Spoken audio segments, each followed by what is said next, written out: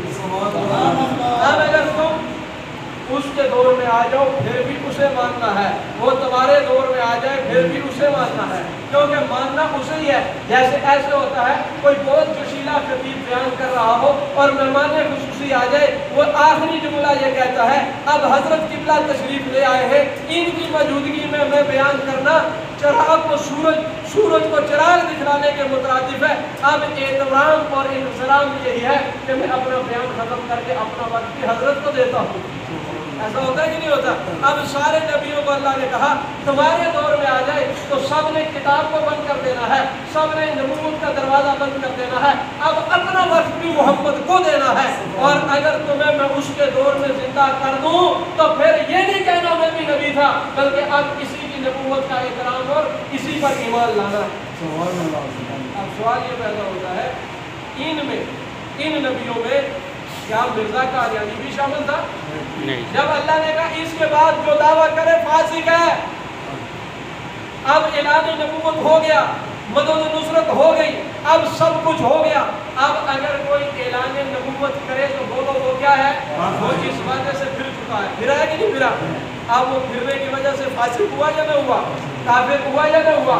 اب تم پہلے والوں کو اللہ کہہ رہا ہے اے تم نے کیا تم پھر جاؤ, تم نبی ہو کر بھی فاسق بن جاؤ گے.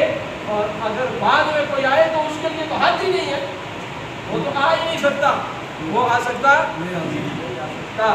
اس لیے اللہ نے جتنے اہتمام کرنے تھے وہ حضور کے لیے اہتمام کر دیے, جتنی ماحول کو بہتر کرنا تھا وہ حضور کے لیے کر دیا.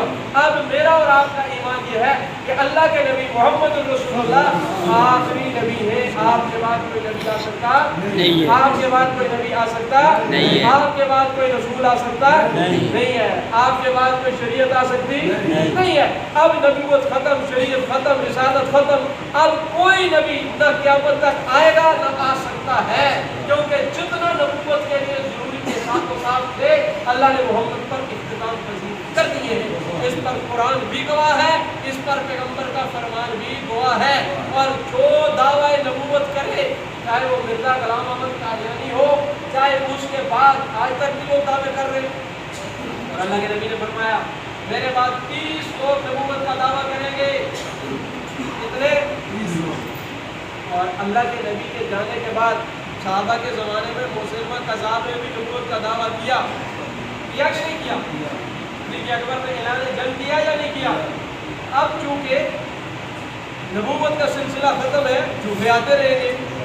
اب ہمارے لیے کیا ہے, عوام الناس کے لیے آپ کسی مرزائی سے ملتے ہیں, وہ آپ کو دلائل دیتا ہے, تو بھائی آپ کو کس نے کہا ہے کہ مرزائی سے نبوت کے لیے دلائل مانگو؟